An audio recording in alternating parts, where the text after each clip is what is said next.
Sa mundong pinatatakbo ng yaman at takot, ang pangalang Villamor ay batas. Si Apollo Levi Villamor, ang tagapagmana ng isang dambuhalang imperyo, ay lumaki sa ilalim ng anino ng kanyang amang si Levi. Isang lalaking tinuro sa kanya na ang pag-ibig ay hindi hinihiling, kundi kinukuha at kinukulong. Ang naging biktima ng baluktot na pilosopiyang ito ay si Sophie Galvez. Simula pagkabata, minarkahan na ni Apollo si Sophie bilang kanyang pag-aari. Ang pag-ibig ni Apollo hindi tulad ng sa iba, ito ay isang ruthless na obsession. Biniling niya ang kalayaan ng pamilya ni Sophie, winasak ang sinumang lalaking lumapat dito at kalaunan kinulong ang dalaga sa isang marangyang villa sa Tagaytay na walang ibang labasan kundi sa pamamagitan niya. Sa loob ng maraming taon, nagtagisan ang puot ni Sophie at ang pagsamba ni Apollo. Sa gitna ng isang sapilitang kasal at ang pagsilang ng kanilang anak na si Aris, natutunan ni Sophie ang masakit na katotohanan.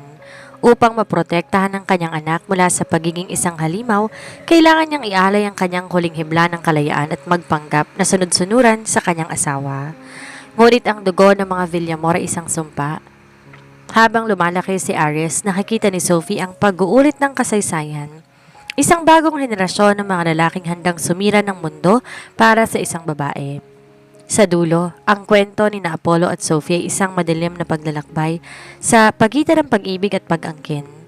Kung saan ang tanging paraan para mabuhay ay ang mahalin ang halimaw na bumihag sa iyo. Samantala, narito po ang ating buong kwento. 10 taon ang lumipas na parang isang mabilis na kislap ng kidlat. Ang 5 taong gulang na batang mahilig mamigay ng chocolate para mangangkin ay wala na. Sa halip ang humalilay isang 15 taong gulang na binata na tila nililok mula sa pinagsamang bagsik at kagapuhan ni Levi Villamor. Si Apollo Levi Villamor. Alas 7 pa lang ng umaga pero ang gate ng St. Jude Academy tila nagkakagulo na. Ang mga estudyante otomatikong tumatabi, humahawi na parang dagat na bula sa harap ni Moses. Isang item na Rolls-Royce Cullinan ang huminto sa tapat ng main building, isang sasakyang sumisigaw ng kapangyarihan. Bumukas ang pinto at lumabas sa isang matangkad na binata. Ang kanyang school uniform wala ni isang gusot. Ang kanyang buhok maayos na nakastyle at ang kanyang mga mata, ang kulay abong mga mata na namana niya sa kanyang ama ay walang emosyon. Cold-hearted, ruthless, serious. Ngunit sa likod ng kanyang pagiging ice prince ng eskwelahan, may isang tao lang siyang laging hinahanap. Nasaan siya? Malamig na tanong ni Apollo sa kanyang bodyguard na si Marcos na nakasunod sa kanya. Nasa library po, young master, kasama si... Di na pinatapos ni Apollo ang sasabihin nito. Mabilis ang kanyang mga hakbang. Ang bawat estudyanteng nadadaanan niya ay napapatungo. Walang gustong bumangga sa isang Villamor dahil alam ng lahat ang galit ni Levi Villamor ay nakakatakot. Pero ang selos ng isang Apollo Villamor isang sumpa. Pagdating sa library, bumukas ang pinto ng malakas. Sa dulo, sa isang lamesa malapit sa bintana, naroon si Sophie. 15 taon na rin ito. Lumaking napakaganda. May mga matang tila bituin at buhok na kasing lambot ng seda. Pero ang kinaputok ng panga ni Apollo ay ang lalaking nakaupo sa tabi nito, si Toby. Ang batang tinaboy niya 10 taon na nakakalipas sa kanyang birthday party. Sophie, ang ganda talaga nitong drawing mo, sabi ni Toby, na tila hindi napapansin ang panganib na papasok. Di nagsalita si Apollo. Lumapit siya sa lamesa at sa isang iglap, kinuha niya ang sketchpad ni Sophie. Apollo, gulat na sabi ni Sophie. Anong ginagawa mo rito? Di siya sinagot ni Apollo, sa halip tiningnan niya si Toby. Ang titig na iyon ay sapat na para manginig ang sinumang matapang. I thought I made it clear 10 years ago, Toby. Sophie is off limits. Hindi ba sapat na binilinidad ang kumpanya ng tatay mo para lumayas kayo sa bansa? Apollo, nag-aaral lang kami. Depensa ni Sophie. Tumayo na para mamagitan. Hinawakan ni Apollo ang braso ni Sophie. Hindi marahas pero punong-puno ng pag-angkin. Ang kanyang pagiging possessive lumalabas na. She doesn't need a tutor, Toby. She has me. She has everything she needs under my name. Masyado ka namang diktador, Apollo. Sigaw ni Toby. Pilit nagpapakatapang. Isang mapanganib na ngiti ang sumilay sa labi ni Apollo. Saktong ngiti ni Levi Villamor kapag may sisirain siyang kalaban. Diktador? No. I'm just protecting what's mine. Marcos? Agad na lumapit ang bodyguard. Young master, Make sure Toby's family loses their membership sa country club by noon and tell the principal that this table, this corner, is now private property. Walang lalaking lalapit sa loob ng 5-meter radius. Pag-uwi sa mansyon, sinalubong ni Abigail si Apollo. Kitang-kita ang galit sa mukha ng anak. Apollo, nabalitaan kong nangyari sa library. Bakit mo na naman ginawa yun kay Toby? Tanong ni Abigail. Ang boses ay puno ng pag-aalala. He was touching her sketchpad, ma'am. He was breathing her air. Sagot ni Apollo, tinatanggal ang necktie ng may gigil. Sakto naman, pababa si Levi sa hagdan. May hawak na baso ng scotch. Let him be, Abigail. He's just doing his duty as a man. Ang pagiging maniac sa pag-ibig nasa dugo natin. Levi, wag mo siyang konsentihin. Lumapit si Apollo sa kanyang ama. Ang dalawang Villamor ay magkaharap, parehong matangkad, parehong makapangyarihan. Dad, I want Sophie to be homeschooled, together with me. Ayokong nakikita siya ng ibang lalaki. Tumawa si Levi, isang tawang puno ng pagkilala sa sariling dugo. Then do it, son. You have the resources. You have the name. But remember, a true Villamor does not just cage the bird. He makes the bird forget how to fly without him. Nang gabing iyon, nasa kwarto si Apollo. Sa kanyang malaking monitor, nakikita niya ang CCTV feed ng labas ng bahay ni Sophie. Isang pervert? Siguro sa mata ng iba, pero para sa kanya ito ay seguridad. Kinuha niya ang phone at nag-text kay Sophie.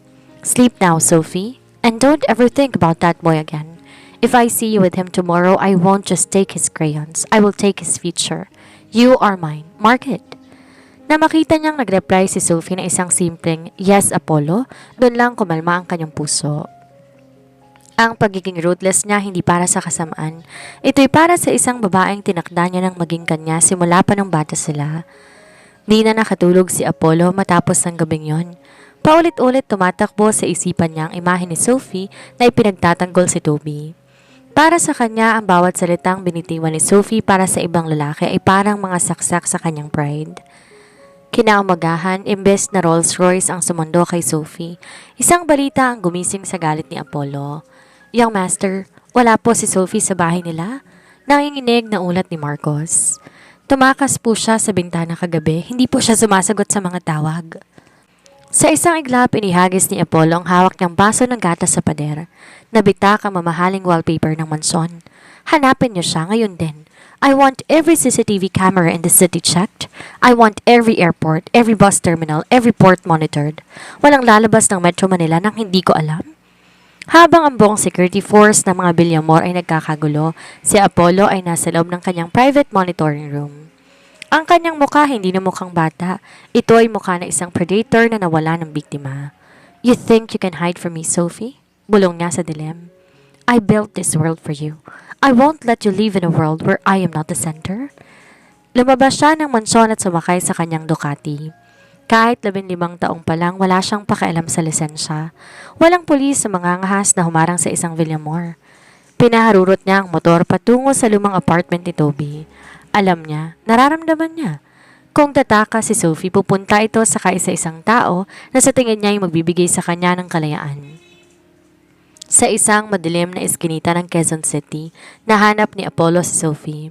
Kasama niya si Toby, may dalang mga backpack. Tila may balak sumakay ng bus pa probinsya. Nang marinig nila ang dagundong ng motor ni Apollo, natigilan sila.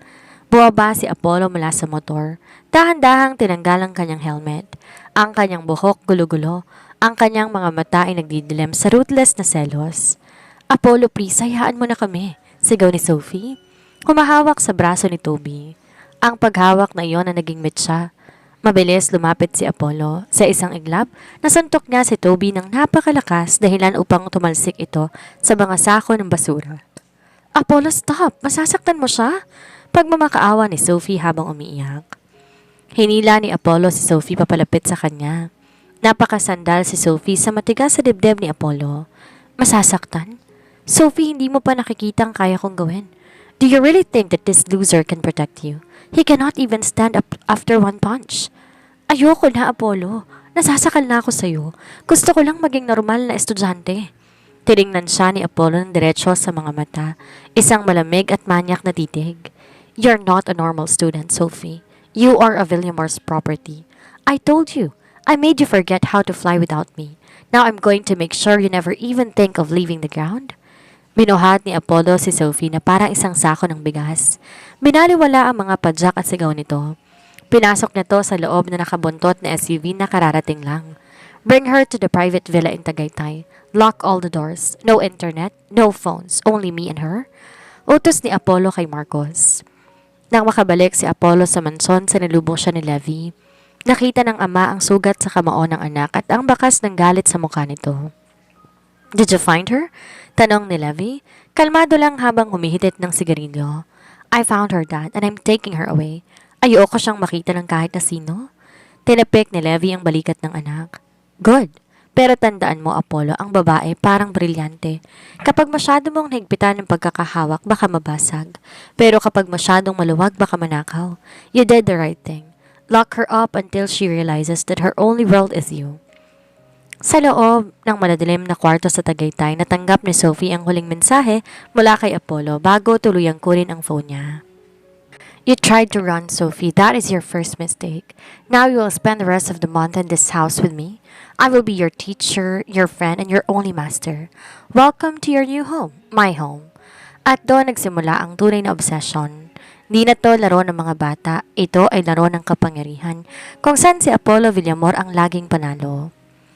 Ang villa sa Tagaytay ay nababalot ng makapal na hamog. Sa loob, ang tayong maririnig ay ang mahinang lagutok ng apoy sa fireplace at ang mabigat na paghinga ni Sophie habang nakatingin sa labas na nabuhalang bintana. Nakakulong siya. Ang bawat pinto may security code at ang bawat bintana gawa sa bulletproof glass. Kainin mo yan. Isang malamig na boses ang bumasag sa katahimikan. Nakatayo si Apollo sa pintuan ng dining hall. Wala ng kanyang school uniform. Nakasuot siya ng itim na turtleneck at slacks na mas lalo nagpatingkad sa kanyang maputlang balat at matalim na mga mata. Sa kanyang kamay isang tray ng pagkain na siya mismong nag-ayos. Gusto ko nang umuwi, Apollo. Mahinang sabi ni Sophie, hindi lumilingon. You are my home, Sophie. Sagot ni Apollo habang dahan-dahang lumalapit. Ang bawat takbang niya tila nagpapaliit sa espasyo sa pagitan nila. Anywhere I am, that is where you belong. Hindi ba malinaw yun sa'yo? Hinawakan ni Apollo ang baba ni Sophie at pilitong inihaharap sa kanya. Nakita niya ang namumulang mga mata nito dahil sa pag-iyak. Isang kirot ang dumaan sa dibdib ni Apollo pero agad tong pinalitan ng kanyang pagiging possessive. Bakit mo ba ginagawa to? Hindi ako gamit, Apollo. Hindi mo ako pag-aari. Sigaw ni Sophie, pilit kumakawala. Pero sa akin ka lumaki. Ako ang nagprotekta sa'yo. Ako nagtataboy sa bawat lalaking gustong dumuni sa'yo. Bulyaw ni Apollo. Ang kanyang boses ay umalingaw-ngaw sa buong silid. I spent my whole life making sure you're perfect, only for me. Tapos sasabihin mo hindi kita pag-aari? Biglang dinikit ni Apollo ang kanyang noo sa noo ni Sophie. Ang init ng kanyang hininga humahalo sa malamig na balat ng dalaga. Don't fight me, Sophie. Mas lalo lang akong nagiging manya kapag lumalayo ka. Just stay here, be my queen, and I will give you the world. Dahan-dahan ang galit ni Apollo ay napalitan ng isang kakaibang lambot. Nilapit niya ang kanyang labi sa tenga ni Sophie at bumulong. I hate that you make me feel this way. I hate that I cannot breathe when you're not around. Isang linggo, Sophie. Isang linggo tayong mananatili dito. Walang Toby, walang school, just us. Kinuha niya ang kamay ni Sophie at hinalikan ng palad nito. Isang galaw na puno ng pagsamba pero may halong babala. If you try to run again, I won't just lock the doors. I will make sure you cannot even walk away from me. Natigilan si Sophie. Sa kabila ng takot, may bahagi ng puso niyang tumitibok ng mabilis dahil sa presensya ni Apollo. Ang batang dati kalaro lamang niya, ngayon ay isang lalaking handang sunugin ang mundo para sa kanya. Habang naghahanda si Apollo ng tsaa sa kusina, naiwan si Sophie sa study room. Doon may nakita siyang isang lumang folder sa ibabaw na mesa ni Apollo. Laking gulat niya na makita ang laman nito. Di lang ito tungkol sa kanya. Ang folder ay naglalaman ng mga dokumento tungkol sa pamilya ni Sophie. Ang mga utang ng kanyang mga magulang, ang mga lihim na transaksyon ng tatay niya sa kumpanya ng mga Villamor. Nahanap mo na pala, ani Apollo? Nakatayo na pala sa likuran niya, may hawak na tasa. Ano to, Apollo? Kaya ba kinuha mo ko? Dahil bayad utang pamilya ko sa inyo? Nanginginig na tanong ni Sophie. Isang mapait na ngiti ang sumilay kay Apollo. Lumapit siya at sinandal si Sophie sa lamesa. Hindi kita kinuha dahil sa utang, Sophie. Binayaran ko lahat ng utang ng tatay mo para wala silang karapatan na bawiin ka sa akin. You weren't sold to me. I bought your freedom from them so you can be mine forever. Nanlaki ang mga mata ni Sophie.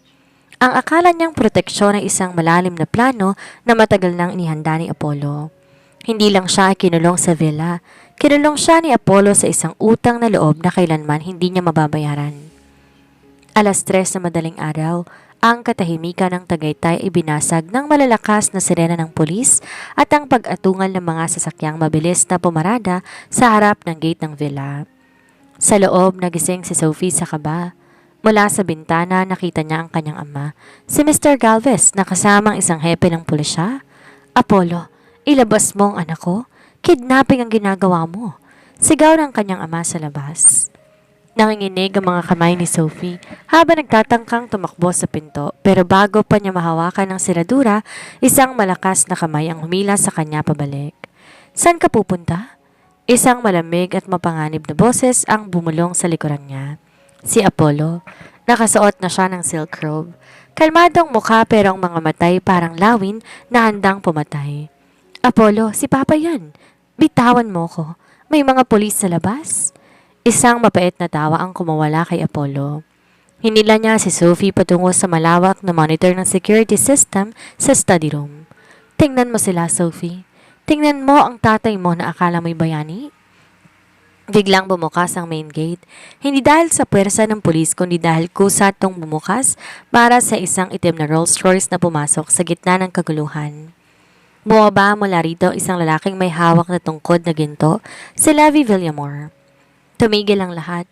Maging ang mga pulis ay tila naging rebulto na makitang orihinal na cold-hearted CEO. Mr. Galvez, simula ni Levi, ang boses ay parang bilyong-bilyong dolyar ang bigat.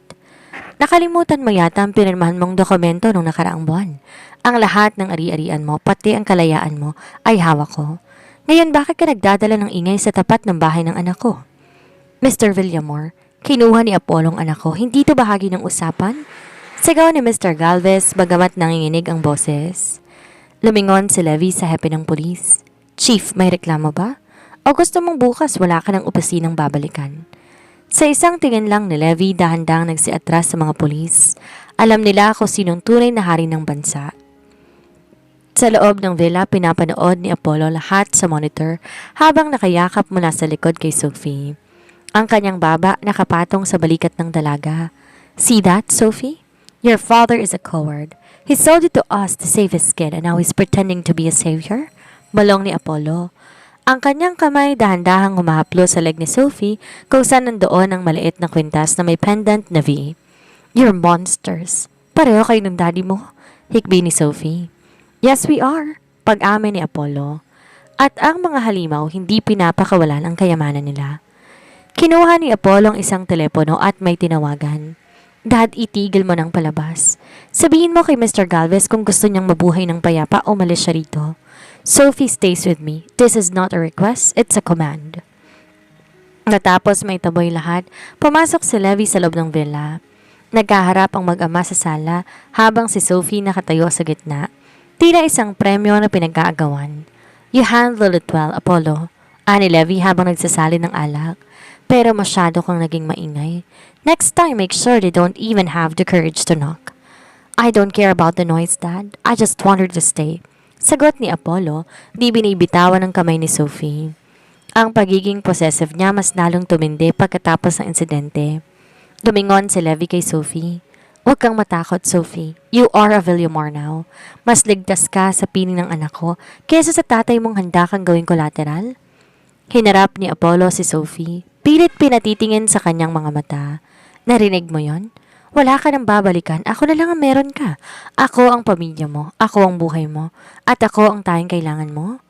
Sa gabing yon, naintindihan ni Sophie na ang gintong hawla niya ay wala ng labasan. Ang mag-amang Villamor nagkakaisa sa isang layunin, ang panatilihin ang lahat ng pag-aari nila sa ayaw at sa gusto ng mundo. 3 taon na nakalipas mula ng gabing kubkubi ng mga pulis ang villa sa Tagaytay. Ngayon, si Apollo Levi Villamor ay nasa 3 taon na sa universidad. Kumukuha ng business administration habang dahan-dahang hinahawakan ang mga sangay ng kumpanya ng kanyang ama. Mas matangkad, mas malapad ang mga balikat, at mas lalo naging misteryoso. Siya ang hari ng campus, ngunit sa likod ng kanyang bilyong-bilyong halaga, nananatiling iisang kanyang obsession, si Sophie. Apollo, kailangan ko lang pumunta sa library para sa group project namin. Paalam ni Sophie habang inaayos ang kanyang gamit sa loob ng sasakyan. Nakatitig lang si Apollo sa kanyang laptop, pero ang panga niya ay nakatigas. Sino mga kasama mo? Sina Mia, Sarah, at si Julian? Biglang huminto ang pagtapa ni Apollo sa keyboard. Ang hangin sa loob ng Rolls-Royce tila naging lason. Dumingon siya kay Sophie. Ang kanyang mga mata walang mababakas na awa. Julian, the captain of the swim team? The one who's been staring at you during lunch? Apollo project lang to. No, putol ni Apollo. Hinawakan niyang batok ni Sophie at nilapit to sa kanyang mukha. You will do your project here, in my office? At kung kailangan ni Mia at Sarah ng tulong, papupuntahin ko sila dito. But Julian, if he steps within a mile of you, Sophie, sisiguraduhin ko, di na siya muling makakalangoy. Sa unang pagkakataon sa loob ng 3 taon, sumuway si Sophie. Pagod na siya sa pagiging anino ni Apollo.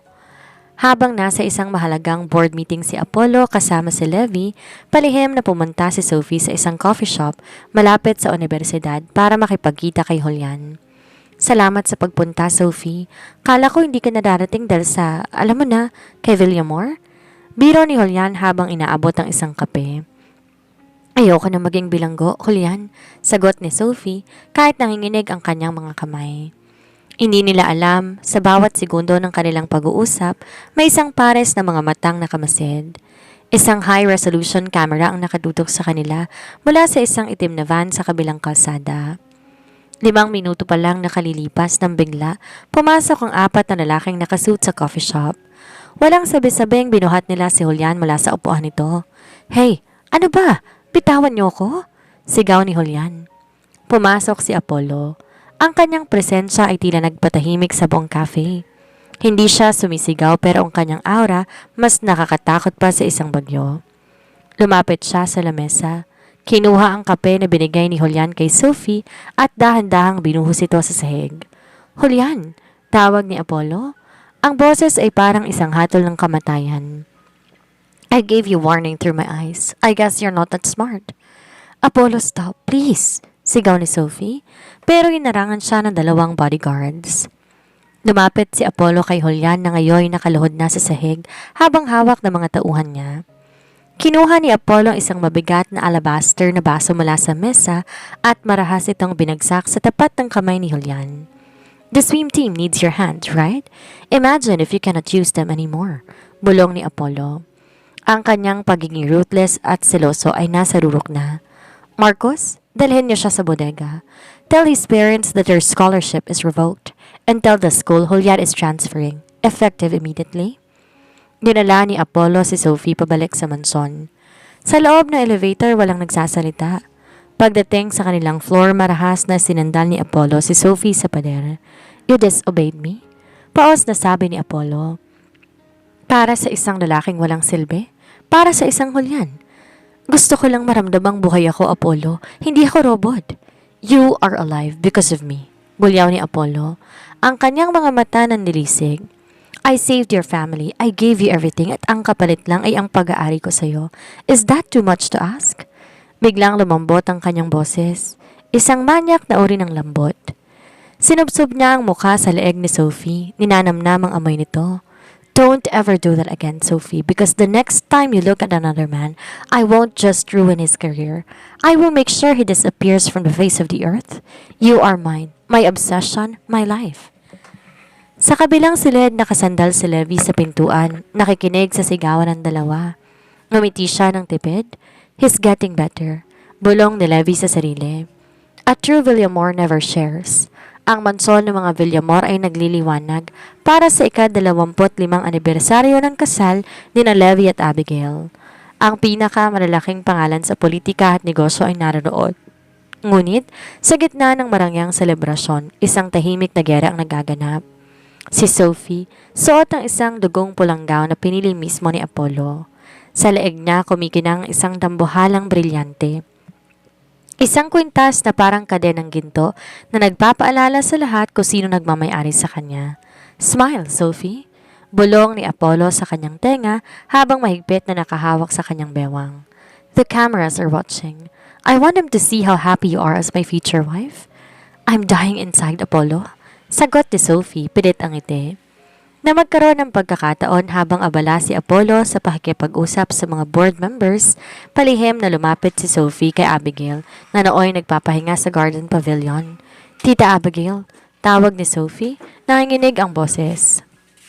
Lumingon si Abigail, ang kanyang kagandahan ay tila hindi kumukupas, pero may bakas ng lalim at karunungan sa kanyang mga mata. Sophie, iha, bakit ka nandito? Nasaan si Apollo? Alam mong hindi siya mapakali kapag wala ka sa paningin niya. Tita, tulungan niyo po ako. Lumuhod si Sophie sa harap ni Abigail, umiiyak. Kailangan ko nang umalis. Nasasakal na ako. Si Apollo nagiging halimaw na po siya. Ayoko nang maging bilanggo sa pamilyang to. Alam ko mabuti kayong tao. Alam ninyo ang nararamdaman ko. Hinawakan ni Abigail ang mga kamay ni Sophie. Sa isang sandali, bumalik sa isip ni Abigail ang sarili niyang nakaraan. Kung paano siya kinulong ni Levi. Kung paano siya tinakot at inangkin. Sophie, malungkot na simula ni Abigail. Naiintindihan kita, higit sa kahit sino. Alam ko ang pakiramdam na maging pag-aari ng isang Villamor. Kung ganoon, tulungan niyo po akong tumakas tonight. Habang abala silang lahat, tinitigan ni Abigail si Sophie ng matagal. Pagkatapos, dahan-dahan niyang binitawan ang kamay ng dalaga. I cannot, Sophie. Bulong ni Abigail. Bakit po? Tita, parang awa niyo na? Dahil ang mga Villamor, hindi sila tumitigil hanggat hindi nila nakukuha ang gusto nila. Paliwanag ni Abigail, ang boses ay puno ng pait. Kung tutulungan kita, hahanapin ka pa rin ni Apollo. At oras na mahanap ka niya at mahanap ka niya, mas magiging malupit ang hawla na gagawin niya para sa'yo. Look at me, Sophie. I stayed. Not because I was weak, but because I realized that the only way to survive a monster is to love him. Pero hindi ko siya mahal. Natatakot ako sa kanya. Love will come. Or maybe it's just the comfort of being the only thing that matters to a powerful man. Ani Abigail habang tumatayo. Apollo is my son. I saw how he looks at you. He looks at you exactly how Levi looks at me, like you are his oxygen. If I let you go, I'm killing my son. At bilang ina, hindi ko magagawa yon. Ang pagdating ng Panginoon. Is there a problem here? Biglang lumitaw si Apollo sa dilim. Kasunod si Levi. Ang dalawang halimaw ay magkatabi. Napasinghap si Sophie at mabilis na tumayo. Pinapahid ang kanyang mga luha. Tumingin si Levi kay Abigail. Love, is Sophie bothering you? Ngumiti si Abigail, isang ngiting puno ng lihim na sakit at lumapit sa kanyang asawa. No, Levi, we were just talking about how beautiful the night is, right, Sophie? Tumingin si Apollo kay Sophie, pagkatapos ay kay Abigail. Alam niya, ramdam niya ang tensyon. Lumapit siya kay Sophie at marahas na hindi ito papalapit sa kanyang dibdib. Mommy's right, ani Apollo. Ang boses ay puno ng babala.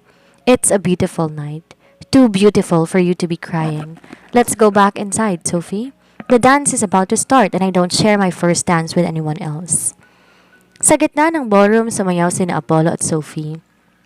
Habang umiikot sila, bumulong si Apollo sa kanyang tenga, sapat na para siya lang makarinig. I saw you with my mother, Sophie. Did you really think she would help you?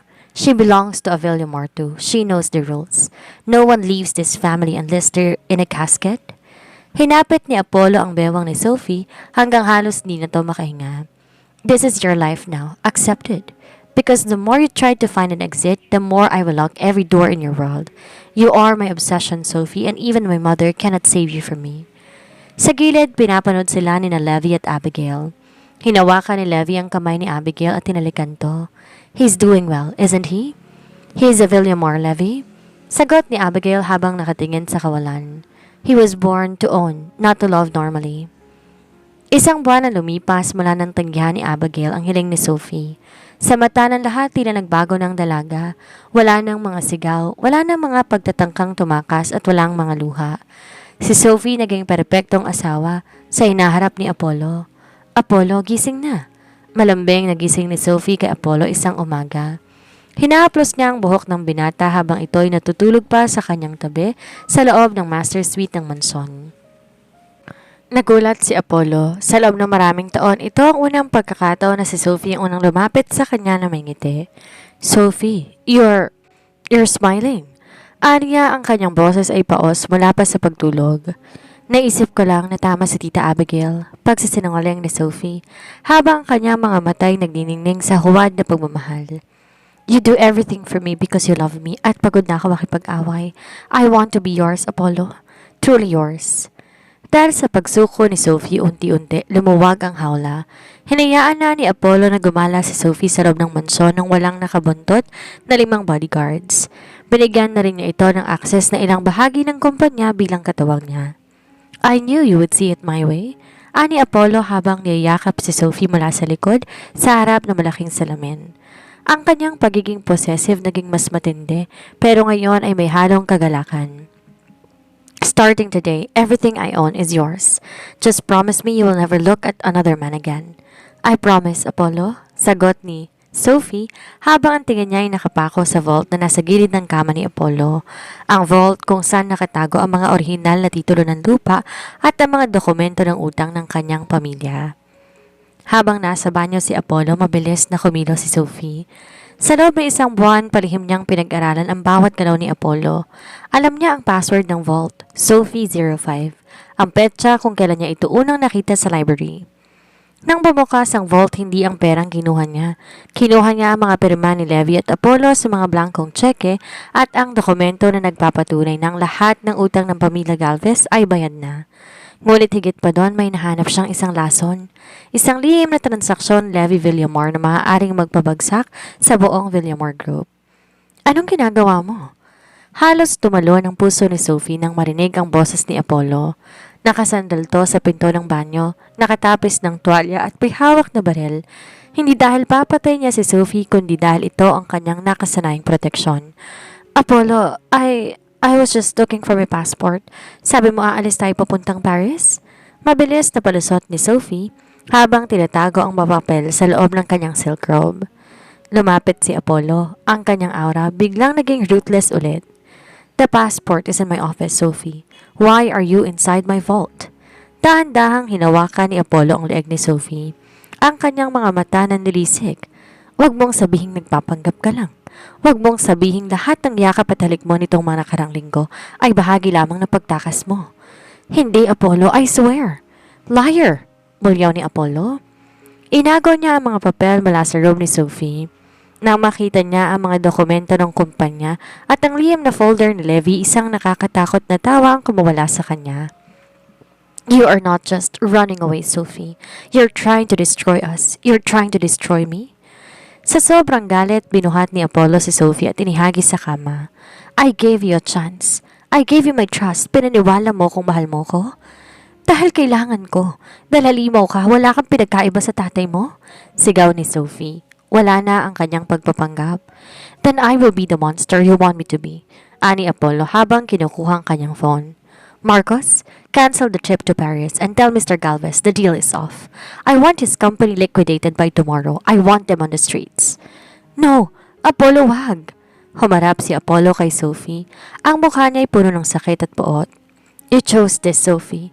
Since you wanted to destroy me using these papers, I will destroy everything you love first. At ikaw, hindi ka na makakalabas ng kwartong to. I will chain you to this bed if I have to. You wanted to be a Villamor? Then welcome to the dark side of the name.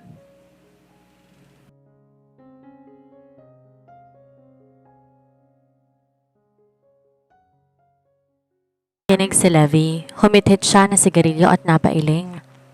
She almost had him. Almost. Ang tensyon sa mansyon ng mga Villamor ay mas lalong bumigat. Si Sophie ay nakakulong na sa loob ng master suite. Walang komunikasyon sa labas at tanging si Apollo lamang ang may karapatang pumasok. Ngunit sa gitna ng katahimikang to, isang balita ang yumanig sa pundasyon ni Levi at Apollo. Sir, may bisita po sa ibaba. Ulat ni Marcos na tila balisa. Ayaw pong umalis. Sinasabing kailangan niyang makita si Mrs. Abigail Villamor. Bumaba si Levi kasunod si Apollo na nanlilisik pa rin ang mga mata mula sa huling pag-aaway nila ni Sophie. Sa sala nakatayo ang isang lalaking nasa mid-40s, maayos ang pananamit at may aura na hindi nagpapasindak sa yaman ng mga Villamor. Siya si Gabriel Monteverde, ang lalaking minsan ang naging bahagi ng buhay ni Abigail bago pa ito naging pag-aari ni Levi. Gabriel, malamig na bati ni Levi. Ang kanyang pagkakahawak sa kanyang tungkod ay humigpit. I thought I made it clear 20 years ago that you are never to step foot on my property. Di ako napunta rito para sa'yo, Levi, sagot ni Gabriel. Tumingin siya kay Apollo. Nandito ako dahil nalaman ko ang ginagawa ninyo sa anak ni Mr. Galvez. Sophie is the daughter of my closest friend at hindi ako papayag na matulad siya kay Abigail. Isang ibong nakakulong sa gintong hawla? Nanigas si Apollo sa narinig. Ang kanyang pagiging ruthless ay agad na umapoy. Wala kang pakialam sa amin, matanda.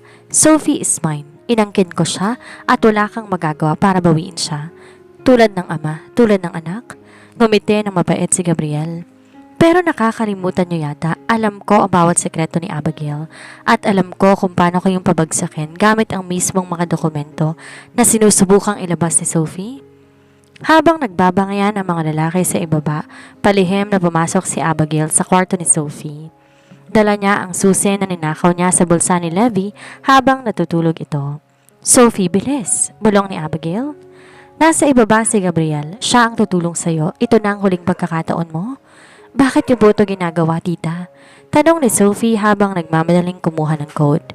Dahil ayaw kong maging katulad kita. Ani Abigail, may luha sa mga mata. Ayokong tumanda ka ng tayong alam na pag-ibig ay ang pag-ibig na nakakasakal. Takbo na, Sophie. Habang abala si Levi kay Gabriel. Pababa na sana si Sophie sa backstairs nang biglang humarang si Apollo. Ang kanyang mukha puno ng puot at matinding selos. Nakita niya ang hawak na susi ni Abigail at ang bag ni Sophie. Mommy, how could you? Bulong ni Apollo. Ang boses ay puno ng pait. Pinagtaksilan mo ko para sa lalaking yan sa ibaba? Para kay Gabriel? Apollo, bitawan mo siya, sigaw ni Abigail. Di pinansin ni Apollo ang kanyang ina. Marahas niyang hinila si Sophie at tinulak pabalik sa kwarto. Sa gitna ng kaguluhan, umakyat si Levi at Gabriel. Get your hands off her, Apollo. Sigaw ni Gabriel. Isang putok ng barel ang umalingaw sa hallway. Hindi para pumatay kundi isang babala mula kay Levi. Enough! Bulyaw ng matandang Villamor. Gabriel, kung gusto mong makaalis ng buhay, umalis ka na ngayon din. At Abigail, we will talk about this betrayal later. Dinala ni Apollo si Sophie sa balkonahe ng mansyon kung saan kita ang buong syudad. Tingnan mo sila, Sophie. Tingnan mo ang mga taong akala mo ililigtas ka. Wala silang magagawa. Hinarap niya si Sophie. Ang kanyang mga kamay ay nanginginig sa halo-halong galit at obsession. You want Gabriel to save you? Fine. I will make sure he loses everything by tomorrow. His company, his name, his life. At ikaw, hinding-hindi mo na makikita ang sikat ng araw hanggat hindi mo sinasabing ako lang kailangan mo. Doon, sa harap ng lahat, hinalikan ni Apollo si Sophie ng marahas. Isang halik na hindi ng pagmamahal kundi ng pag-angkin. Isang deklarasyon na kahit anong nakaraan ni Abigail ay di kayang sirain ang kasalukuyan ni Apollo. You are a Villamor, Sophie. Mark my words, hindi ka mawawala dahil ang dugo ko'y nananalaytay na sa bawat hininga mo. Ang mansyon ay balot na isang mabigat na atmosfera. Matapos ang pakikialam ni Gabriel at ang pagtatangka ni Abigail na itakas si Sophie, tuluyan ang nagdilim ang paningin ni Apollo. Ang kanyang pagiging ruthless ay umabot na sa puntong wala na siyang pakialam kung sino masaktan, maging ang sarili niyang ina. Isukat mo to, utos ni Apollo. Nihagis niya sa kama isang puting dress. Hindi to isang magarbo at tambuhalang wedding gown, kundi isang simpleng lace dress na puti. Pero para kay Sophie, tila ito'y isang telang gawa sa bakal. Ano to, Apollo? Anong gagawin natin? Nanginginig na tanong ni Sophie. We are ending this game tonight, Sophie. Malamig na sagot ni Apollo habang inaayos ang kanyang itim na suit sa harap ng salamin. Ayoko ng may Gabriel na lilitaw. Ayoko na may Toby na umaaligid. I want the world to know that legal o hindi, akin ka. Walang bisita, walang bulaklak, walang koro ng mga anghel. Ang tanging saksi ay si Levi Villamor na nakaupo sa dulo ng madilim na chapel sa loob ng kanilang property at isang judge na binayaran ng milyon-milyon para manahimik. Apollo, baliw ka na. Hindi to kasal, ito'y kidnapping. Sigaw ni Sophie habang kinakaladkad siya ni Apollo patungo sa altara. Call it whatever you want. Ani Apollo, Ang kanyang pagkakahawak sa braso ni Sophie ay nagiiwanan ng bakas. But by the time the sun rises, the name Galvez will be dead. You will be Sophie Villamor, my wife, my life, my prisoner. Lamingon si Apollo sa judge. Simulan mo na. Habang binabasa ng judge ang mga panunumpa, ang mga mata ni Apollo ay di man lang kumukurap sa titig kay Sophie. Ang bawat salitang binibitawan ng judge ay parang mga pako na binabaon ni Apollo sa kalayaan ni Sophie. Do you, Apollo Levy Villamor, take Sophie Galvez to be your lawfully wedded wife? I do. Mabilis at mariing sagot ni Apollo. Tumingin siya kay Sophie na may halong tagumpay at manyak na pagnanasa. I will take her in every way possible, till death do us part, and even after that. Nang dumating ang turn ni Sophie na natili siyang tahimik, ang kanyang mga luhay pumatak sa dokumentong nasa harapan niya. Sumagot ka, Sophie? O joke ni Levy mula sa likuran. Ang boses parang babala mula sa impyerno. Huwag mong hintayin na mawala ng tirahan ng mga magulang mo ngayong gabi. I do. Halos pabulong na sabi ni Sophie. I pronounce you man and wife. You may kiss the bride. Di hinintay ni Apollo na lumapit si Sophie. Siya ang sumunggab. Ang halik niya marahas, puno ng gutom at ang pagiging possessive na walang katulad. Ramdam ni Sophie ang pait ng alak at ang tamis ng kanyang pagkatalo. Pagkatapos ng kasal, binuhat ni Apollo si Sophie pabalik sa mansyon. Dinala niya ito sa isang bagong kwarto. Ang kwartong pinagawa niyang walang bintana. Tanging mga mamahaling gamit at isang dambuhalang kama. Welcome to our new world, Mrs. Villamor. Bulong ni Apollo habang inilalapag siya sa kama. Dito walang makakakita sa'yo, walang makakahawak sa'yo. I am your sun, your moon, and your God. Kinuha ni Apollo ang isang gintong susi at nilak ang pinto mula sa loob. You wanted to run? Now you don't even have a door to look at, just me, Sophie, forever. Sa labas, nakatayo si Abigail habang pinapanood ang saradong pinto. Umiiyak siya dahil alam niya ang kasaysayan ay umuulit at ang kanyang anak ay naging isang mas malalang bersyon ng lalaking kinatatakutan niya. Isang buwan na nakalipas mula nang naganap ang kasal sa dilim. Ang kwartong walang bintana ay naging saksi sa bawat gabi ng pagsiselos, pag-aaway at marahas na paglalambing ni Apollo. Si Sophie ay parang isang anino na lamang na dati niyang sarili, tahimik, masunurin, ngunit may itinatagong lihim. Isang gabi, habang naghahanda si Apollo para sa isang malaking merger ng Villamor Group, napansin niya ang pamumuta ni Sophie. Ang dalaga nakaupo sa gilid ng kama, hawak ang kanyang tiyan at tila hirap huminga. Sophie, are you sick? Tanong ni Apollo. Agad siyang lumapit at hinawakan na noon ng asawa. Kahit gaano siya ka-ruthless ang kalusugan ni Sophie, ang tanging nagpapakaba sa kanya. Hindi sumagot si Sophie, sa halip tinuro niya ang maliit na basurahan sa tabi ng banyo. Doon nakita ni Apollo ang isang pregnancy test kit, 2 red lines. Nanlaki ang mga mata ni Apollo, ang kanyang panga ay nanginig. Sa isang iglap ang kanyang pagiging possessive ay umabot sa level na di pa nakikita ni Sophie. Binuhat niya si Sophie at inikot-ikot sa loob ng kwarto. Tumatawa na parang isang baliw. A Villamor, an heir, sigaw ni Apollo. You're carrying my child, Sophie. My blood is inside you. Apollo, ibaba mo ko, nahihilo ko, mahinang sabi ni Sophie.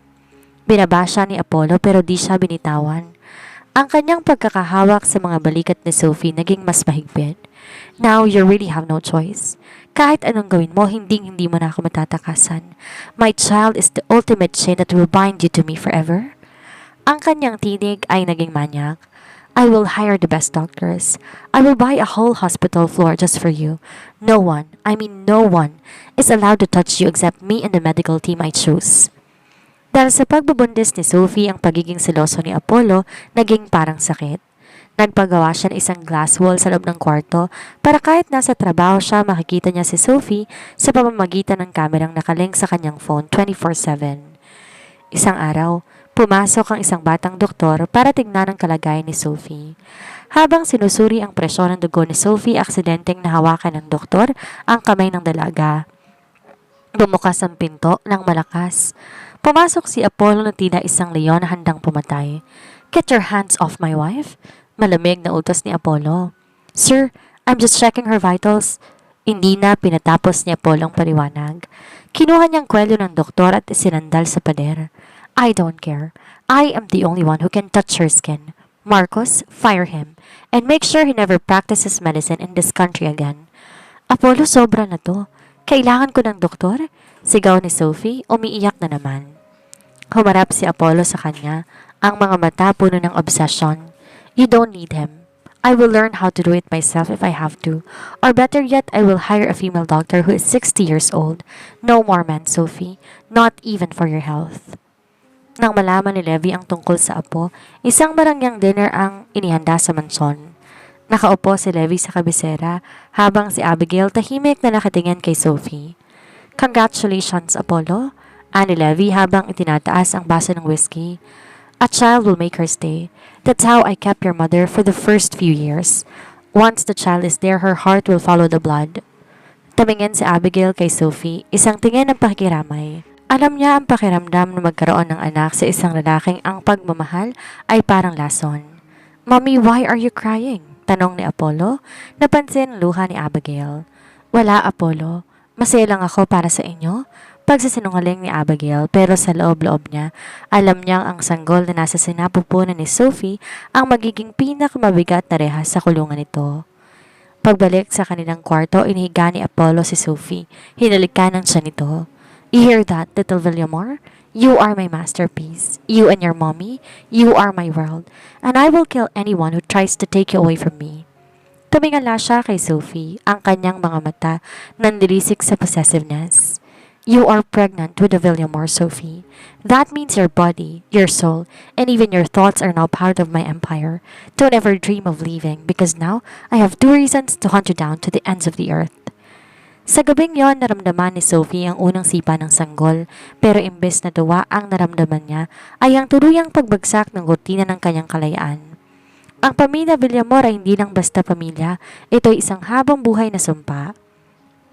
9 na buwan ang lumipas. Parang isang mahabang bangungot para kay Sophie. Ang kwartong walang bintana ay naging sanhi ng isang high-tech na nursery at medical suite. Di na siya pinapalabas ni Apollo kahit sa garden. Bawat pagkain, bawat bitamina at bawat galaw niya, kontrolado ng asawa, ngunit isang gabi, sa gitna ng isang malakas na bagyo, napaaga ang labas ng sanggol. Apollo, ang tiyan ko hindi ko na kaya. Daing ni Sophie habang umahawak sa gilid ng kama. Ang mukha niya kasing puti ng papel. Agad na nagising si Apollo. Sa isang iglap, ang kanyang pagiging ruthless ay napalitan ng matinding takot. Marcos, ready the medical team. Ngayon din. Dahil sa stress at sa kondisyon ni Sophie, nagkaroon ng komplikasyon sa panganak. Ang tanging female obstetrician na pinayagan ni Apollo, lumabas ng kwarto na pawisan at nanginginig ang mga kamay. Mr. Villamor, may problema po. Bunga ng doktora. Masyadong mahina ang puso ni Mrs. Villamor. Di namin kayang iligtas silang dalawa ng sabay. Kailangan niyo pong pumili ang asawa niyo o ang anak ninyo. Tumigil ang mundo ni Apollo. Sa likuran niya, nakatayo si Levi at Abigail. Apollo, choose the air. Malamig na sabi ni Levi. Ang asawa po pwedeng palitan, pero ang dugong Villamor ay dapat magpatuloy. Levi, anong sinasabi mo? Sigaw ni Abigail. Sinampal ang asawa sa harap ng lahat. Anak natin ang nakataya dito?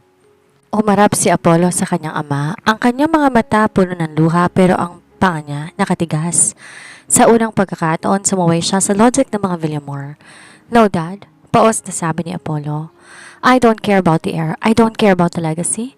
Lumingon siya sa doktora at hinawakan to sa kwelyo na may matinding possessiveness. Save Sophie. If she dies, I will burn this hospital and everyone in it. I don't care about the baby. I want my wife. She is mine. Sa akin siya. I did not cage her just to lose her to a child. Para kay Apollo ang sanggol, bunga lamang ng kanyang pag-aari kay Sophie. Pero si Sophie ang kanyang hangin, ang kanyang buhay, ang kanyang obsession. Hindi niya kayang mabuhay sa isang mundong wala ang babaeng binuo niya ng buong pagkatao para lamang sa kanya. Lumipas ang 4 na oras na parang 4 na taon. Nakaupo si Apollo sa sahig sa labas ng pinto, nakasabsob ang mukha sa kanyang mga tuhod. Ang makapangyarihang Apollo Villamor ay mukhang isang batang nawawala. Biglang bumukas ang pinto. Mr. Villamor, ligtas po ang asawa ninyo? Di na hinintay ni Apollo ang susunod na sasabihin. Pumasok siya sa loob. Nakita niya si Sophie. Mahina at may mga tubo sa katawan pero buhay. At sa tabi nito sa loob ng isang incubator ay isang maliit na sanggol na umiiyak. They both survived, sir. It was a miracle. Bulong ng nurse.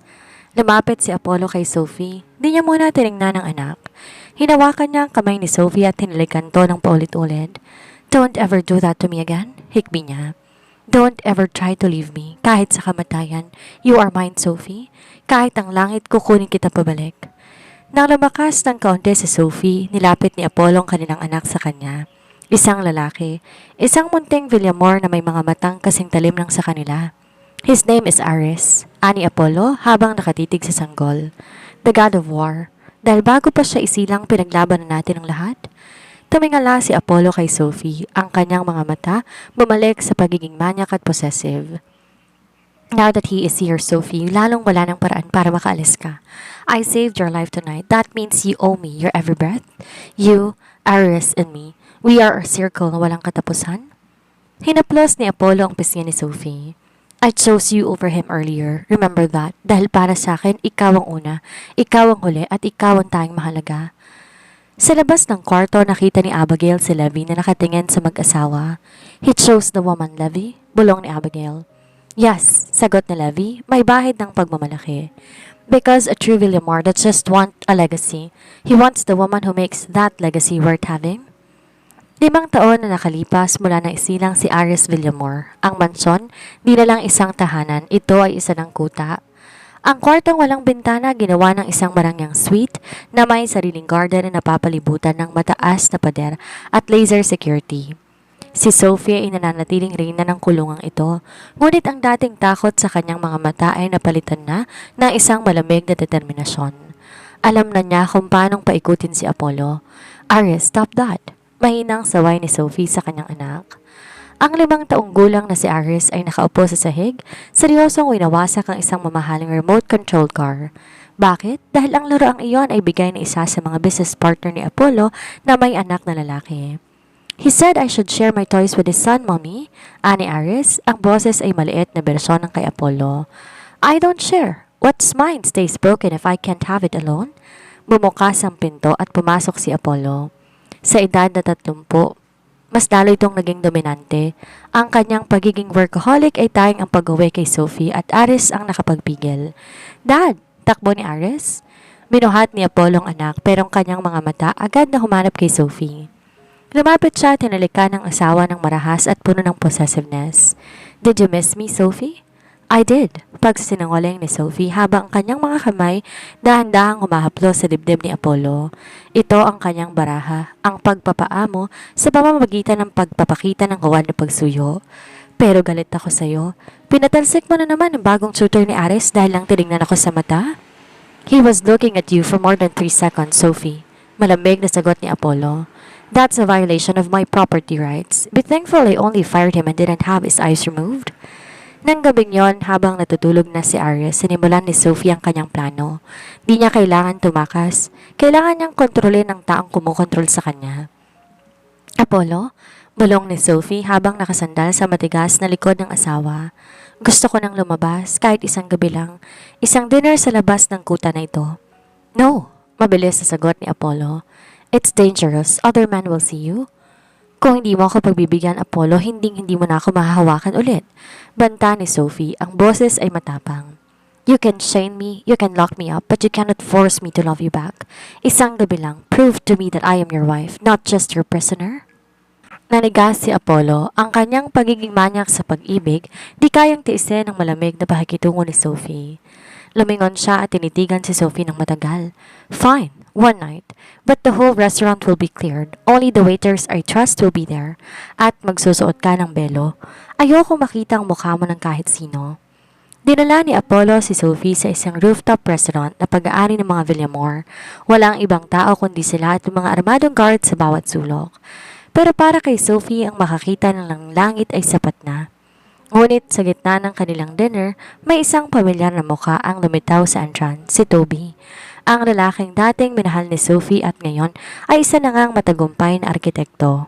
Sophie, gulat na sabi ni Toby. Nakasuot ito dahil ang pamilya nito ay may koneksyon sa manager ng building. Bago pa makasagot si Sophie, tumayo na si Apollo. Ang kanyang panga ay tumigas. At ang kanyang mga mata ay nagdilim sa ruthless na selos. Kinuha niya ang kutsilyo sa lamesa, Hindi para pumatay kundi para ituro sa lalamunan ni Toby. I told you to stay away from her 10 years ago, bulong ni Apollo. Ang boses parang galing sa hukay. You just signed your family's bankruptcy papers, Toby. Apollo, stop. Aksidente lang to, sigaw ni Sophie. Nothing is an accident when it comes to you, bulyaw ni Apollo. Every man who breathes your air is an enemy. Habang nagkakagulo, bigla na bumagsak. Mula sa sasakyan, nakita ng bata ang kanyang ama may hawak na kutsilo at ang takot sa mukha ni Sophie. Imbes umiyak, lumapit si Aris kay Toby. Sinipa ito sa binti na napakalakas. Don't look at mommy. Daddy will kill him. Natigilan sina Apollo at si Sophie. Ang batang 5 taong gulang ay nagsasalita ng parang isang mamamatay tao. Doon na-realize ni Sophie ang katotohanan. Ang ginagawa ni Apollo sa kanya ay hindi lang sumisira sa kanya, kundi nilalaso ng kanilang anak. Inagaw ni Sophie ang kutsilo kay Apollo. Look at what you're doing to him, Apollo. He's becoming just like you. A monster. Is that what you want for Ares? Isang buhay na punong-puno ng galit at selos? Bumitaw si Apollo kay Toby. Tumingin siya kay Ares, pagkatapos ay kay Sophie. Sa unang pagkakataon, nakita ni Sophie ang isang lamat sa pader ni Apollo. Ang kanyang pagiging possessive ay nanganib. Nawalan ng saysay kung ang sarili niyang anak ay magiging kalaban niya sa hinaharap. I am a Villamor, Sophie. Paos na sabi ni Apollo. We don't know any other way to love. Ang gabi.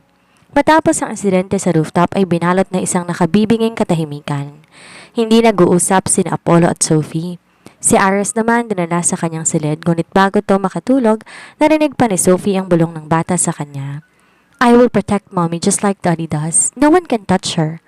Ang mga salitang yon ay parang mga tinik na bumaon sa puso ni Sophie. Alam niya kung mananatili silang ganito, si Ares ay magiging isang mas malupit at mas madilim na bersyon ng kanyang ama. Alas 12 ng gabi nang pumasok si Apollo sa kanilang silid, amoy alak siya at ang kanyang mga mata ay nanilisik sa pagod at nagbabagang selos.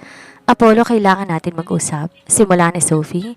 Nakatayo siya sa gitna ng silid, matuwid ang tindig at wala nang bakas ng takot. Kung tungkol to kay Toby, wag mo nang ituloy. Malamig na sagot ni Apollo habang tinatapon ang kanyang coat sa sahig. His family is already packing. By tomorrow, they will be blacklisted in every industry.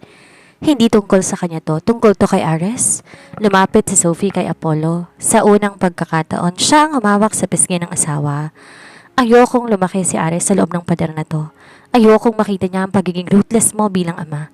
Apollo, let him go to a normal school. Let him have friends. Let him breathe. At hayaan siya na maging mahina? Tawa ni Apollo. The world will eat him alive, Sophie. No, he will be a Villamor, but he will have a heart. Pagpapatuloy ni Sophie. At bilang kapalit, huminga na malalim si Sophie. I will stop fighting you. I will stop running. I will be the wife you want me to be. I will stay in this room, in this house, forever, without a single complaint. Natigilan si Apollo. Tumingin siya sa mga mata ni Sophie. Hinahanap ang anumang bakas ng panininlang. You're offering yourself as a prisoner for his freedom? I'm offering myself as yours, Apollo. Truly, completely and without resistance. Just give our son a chance to be human. Ang pagiging manyak at possessive ni Apollo ay nagtagisan sa loob ng kanyang isipan. Ang alok ni Sophie ay ang pangarap niya simulat sa pool. Ang isang Sophie na hindi nalalaban. Isang Sophie na pagmamayari niya ang puso at kaluluwa ng walang pilitan. Hinila ni Apollo si Sophie sa isang mahigpit na yakap. Sinubsob niya ang kanyang mukha sa leeg nito. You would do that? You would give up your soul for him? He is my son, Apollo, just like you are your father's son. Ayokong matapos ang buhay niya na laging naghahanap ng anino sa dilim. Fine, bulong ni Apollo. Ang kanyang boses puno ng pag-angkin. Ares will go to school. He will have a life outside. But you are mine now, more than ever. Simula ngayong gabi, bawat hinga mo ay para sa akin lang. Isang maling galaw, isang pagtatangkang tumakas, hihilahin ko si Ares pabalik sa impenong ito. Kinaumagahan, isang kakaibang eksena ang nakita ni Levi at Abigail sa hapagkainan. Si Sophie ay nakaupo sa tabi ni Apollo, hinahayaan tong subuan siya ng pagkain. Walang protesta. Walang irap, isang perpektong asawa. What happened? Bulong ni Levi kay Apollo habang papaalis na sila para sa opisina. She surrendered, Dad. Sagot ni Apollo nang may mapanganib ng ngiti. I finally broke her, but in return, Aris will start school tomorrow. Tumingin si Levi kay Sophie pagkatapos ay kay Abigail. Alam ng matandang Villamor ang nangyari. She did not break Apollo. She just chose a different kind of war. Pinanood ni Sophie mula sa monitor si Ares habang sumasakay sa sasakyan patungo sa paaralan. Kumaway ang bata sa kamera at sa unang pagkakataon nakita ni Sophie ang isang tunay ng ngiti sa labi ng kanyang anak. Hindi ang ngiti ng pagiging mapagmataas kundi ang ngiti ng isang batang excited makakita ng ibang tao. Naramdaman ni Sophie ang mga kamay ni Apollo sa kanyang bewang. He's gone, Sophie. Now it's just you and me. Hinarap ni Sophie si Apollo at naggawa na isang matamis na halik. Isang halik na naging dahilan para tuluyang mawala sa katinoan si Apollo sa tuwa. Pero sa likod ng mga mata ni Sophie nandoon ang pait. Alam niya, para maging malaya ang kanyang anak, kailangan niyang maging mawala. May pinakamagandang palamuti sa gintong hawla ni Apollo Villamor. Ang digmaan ay hindi pa tapos. Nagbago lang ang anyo nito. Sa loob ng 10 taon naging payapa ang mansyon. Si Sophie ay nanatiling masunuring asawa ni Apollo at bilang kapalit, hinayaan ni Apollo na lumaki si Ares sa labas ng kanilang kuta. Ngunit ang kalayaan ay isang ilusyon lamang sa pamilyang ito. Si Ares Levi Villamor ay ang crown prince ng kanyang henerasyon. Matangkad, seryoso at may mga matang tila nakakabasa ng kaluluwa. Ngunit sa unang pagkakataon, ang kanyang atensyon ay di nakatoon sa negosyo o sa pagsasanay ni Levi. Nakatoon to kay Lila, ang anak ng bagong hardinero ng mga Villamor. Bakit mo laking sinusundan, Ares? Tanong ni Lila habang nagdidilig ng mga rosas sa dulo ng garden. Si Lila ay isang simpleng babae, may amoy ng lupa at ulan, nakabaliktaran na marangyang mundo ni Ares. Hindi kita sinusundan? Malamig na sagot ni Ares habang nakasandal sa isang puno nakapamulsa. Binabantayan lang kita. Baka kasi nakakalimutan mo na ang bawat rosas na hawak mo ay pag-aari ng pamilya ko. At dahil hawak mo sila, pag-aari na rin kita. Nanlaki ang mga mata ni Lila. Anong klaseng logic yan? Tao ako, hindi ako rosas? Lumapit si Ares. Ang kanyang bilis ay nakakatakot. Isang katangiang namanan niya kay Apollo. Hinawakan niya ang isang hibla ng buhok ni Lila. Sa mundong ito, Lila, dalawang klase ng tao. Ang mga Villamor at ang mga taong pag-aari ng mga Villamor. Alin ka doon? Sa balkonahe, pinapanood ni Apollo ang eksena. Ang kanyang mga mata ay nandilisik sa isang kakaibang uri ng pagmamalaki. He's starting early, bulong ni Apollo. Apollo, wag mong hahayaan na matulad siya sa'yo. Sabi ni Sophie na kararating lang, dala ang isang tasa ng tsaa. Sa loob ng 10 taon, natutunan na ni Sophie ang sining ng pakikitungo kay Apollo, pero ang takot para sa kanyang anak ay hindi nawawala. Bakit, Sophie? Look at him. He has the ruthless instinct. He does not just want her, he wants to own her soul. Ani Apollo, dugo natin yan, hindi mo matatakasan ng tadhana. Biglang lumapit si Apollo kay Sophie at niyakap siya na mahigpit mula sa likod. Ang kanyang pagiging possessive ay hindi kumukupas sa pagdaan ng panahon. Just like I own you, Ares is just finding his own version of forever. Kinabukasan nakita ni Ares si Lila na nakikipag-usap sa isa sa mga batang security guards ng mansyon. Nagtatawanan sila habang nagpapahinga. Ang dugo ni Ares ay kumulo, ang kanyang panga tumigas at sa isang sandali, ang kanyang mga mata ay naging kasing dilim ng gabi. You! Tawag ni Ares sa guard. Yes, young master. Di nagsalita si Ares sa halip, kinuha niya ang baril na nasa holster ng guard, isang mabilis at mapanganib na galaw. Tinutok niya ito sa paanan ng lalaki. Ares, anong ginagawa mo? Sigaw ni Lila. Humaharang sa harap ng guard. Umalis ka dyan, Lila. Paos na sabi ni Ares. He touched your shoulder. No one touches what I've marked as mine. Wala kang markang inilagay sa akin. The moment I looked at you, I marked you. Sagot ni Ares. Binaba niya ang baril at ibinato ito sa guard. You're fired. Get out of this property before I decide to use the gun for real. Pumasok si Ares sa loob ng manson, galit na galit. Sinalubong siya ni Sophie. Ares, narinig ko ang nangyari sa garden. Bakit mo ginawa yun? Tumingin si Ares sa kanyang ina. Sa unang pagkakataon, nakita ni Sophie sa kanyang anak ang mismong halimaw na kinatatakutan niya kay Apollo. Because she's mine, Mom. Simpleng sagot ni Ares. Is it wrong to want to keep what's yours? Isn't that what Dad did to you? Isn't that why you're always here beside him? Natigilan si Sophie. Ang kanyang sakripisyo ay tila walang saysay. Ang pag-ibig ni Apollo na ipinakita niya kay Ares bilang normal ay naging basehan ng bata para maging isang manyak na manliligaw. Ares, hindi ganun ang pag-ibig. Para sa mga Villamor mom, ganun yon. Pagputol ni Ares. Dad taught me if you love something, build a wall around it. If it tries to jump over the wall, break its legs. Nang gabing yon, pinuntahan ni Ares si Lila sa maliit na cottage ng mga hardinero. Walang pasintabi siyang pumasok. You're coming with me to the main house. Utos ni Ares. Ayoko, Ares. Natatakot ako sa'yo. Hinila ni Ares si Lila at isinandal sa padera. Ang kanyang mukha ay ilang pulgada lang ang layo sa dalaga. Ang kanyang possessiveness ay tila isang apoy na handang tupukin ang lahat. Matakot ka na kung gusto mo, Lila, pero hindi ka aalis sa tabi ko. I will make sure your father gets the highest position in our company, but in return you belong to this room, to me. Sa malayo, nakatayo si Apollo at Sophie. Pinapanood ang anino ng kanilang anak na nagsisimulang maging isang ganap na diktador ng puso.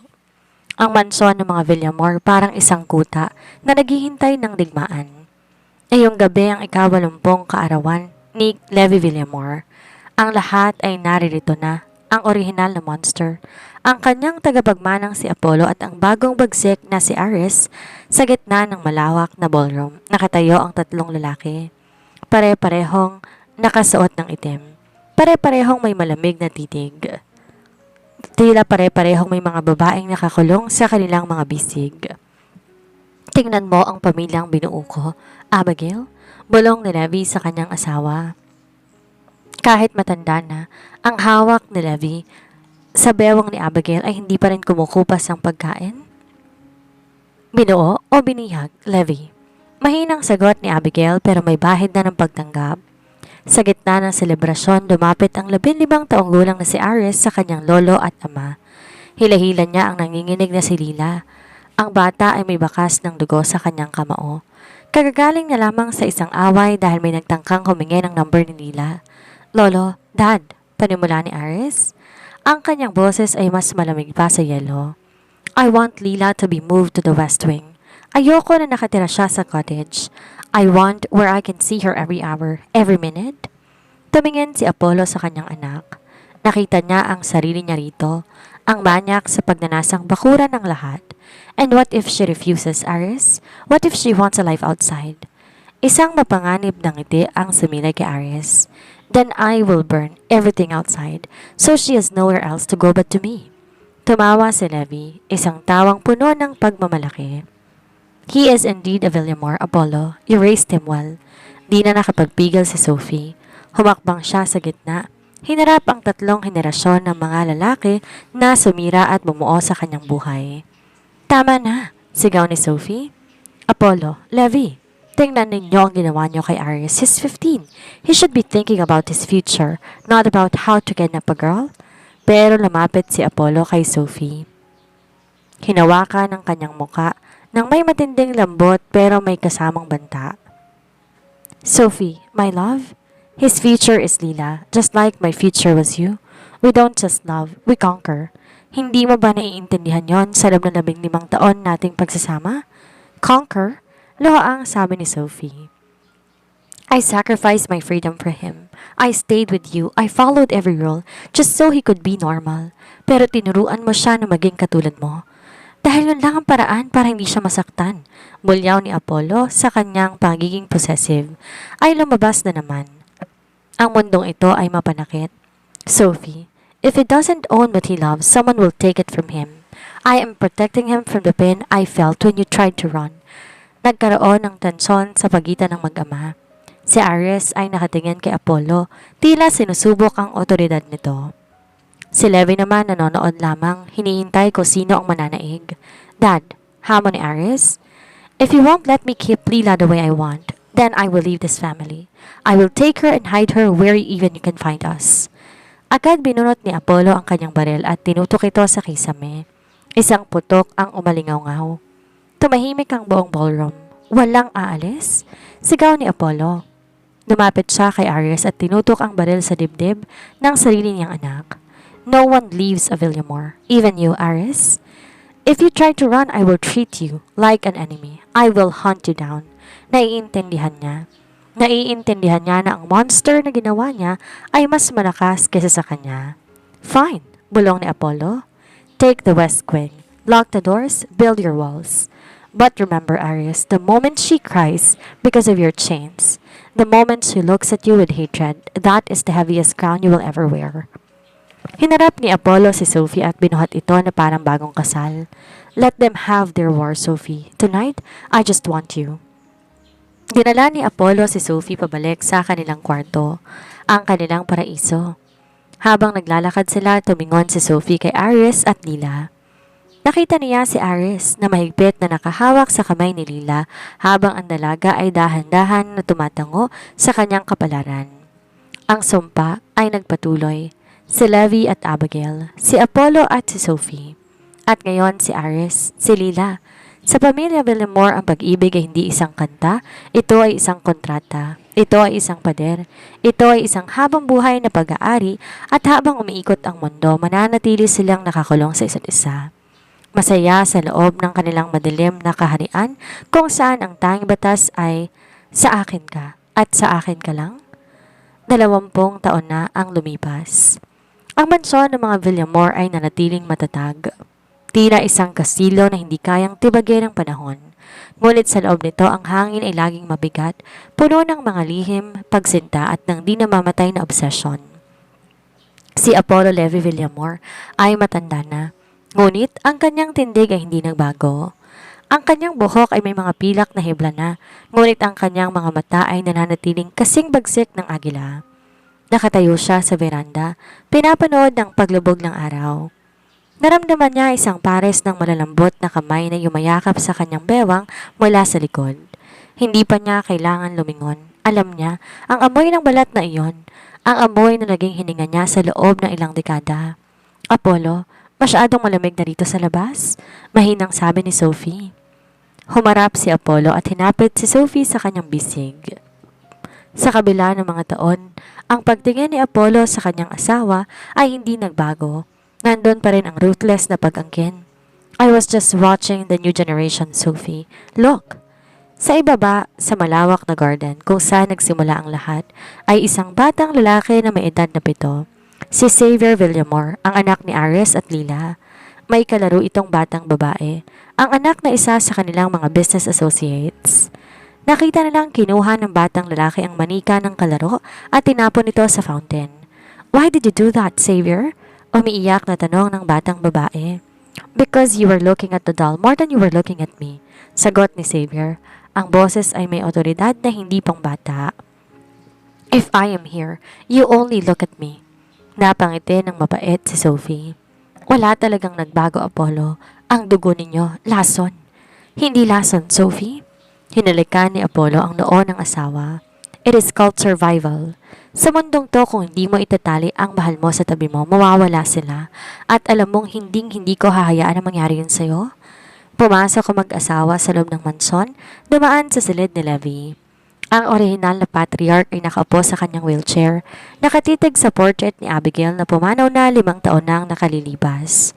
Kahit wala na si Abigail, ang kwarto nito ay nananatiling eksakto kung paano ito iniwan. Walang po pwedeng pumasok, walang po pwedeng humipo. Si Levi ay nanatiling gwardya na isang alaala. Dad, bati ni Apollo. Tumingin si Levi sa kanyang anak. Apollo, make sure Sophie does not leave the room tonight. I heard a new driver was looking at her earlier. Nagkatinginan sina Apollo at Sophie. Maging sa dulo ng buhay ni Levi, ang siloso na instinct hindi nawala. I already took care of it, Dad. He's gone, sagot ni Apollo. Sa kabilang bahagi ng mansyon sa West Wing, naroon si Aries. Nakaupo siya sa kanyang study table habang si Lila nagbabasa sa sofa. Ang pinto nakalak mula sa loob. Si Aries ay naging eksaktong kopya ni Apollo. Tahimik, mapanganib at ang buong mundo ay umiikot lamang sa babaeng nasa loob ng kwarto niya. Lumingon si Aries kay Lila. Lila, lumapit ka rito? Agad na sumunod si Lila.